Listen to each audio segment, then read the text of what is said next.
Değerli izləyicilər, videonu bəyənib kanala abunə olun ki, hər kəs son xəbərlərdən anında məlumatlansın.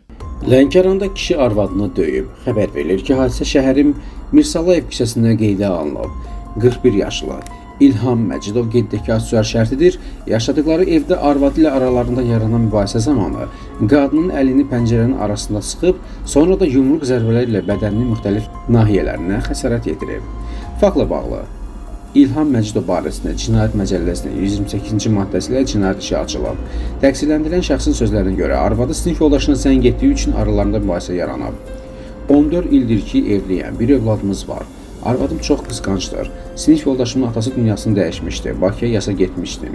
Əlavə işlərim olduğu üçün Bakıdan geç çıxdım. Bu zaman arvadım sinif yoldaşıma zəng edərək mənim doğrudan da yasa gedib getmədiyimi soruşub. Bu mənə pis təsir etdi. Evə qayıdıb niyə belə etdiyini və sinif yoldaşımın nömrəsini hardan bildiyini soruşdum. Cavab vermədi.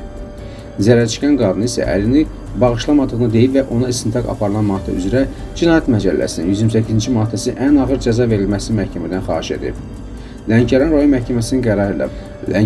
məhkəməsinin qərarı ilə İlham Məcidov 6 ay müddətinə azadlığın məhdudlaşdırılması cəzasına məhkum edilib. Qeyddəki ad-soyad şərti idi.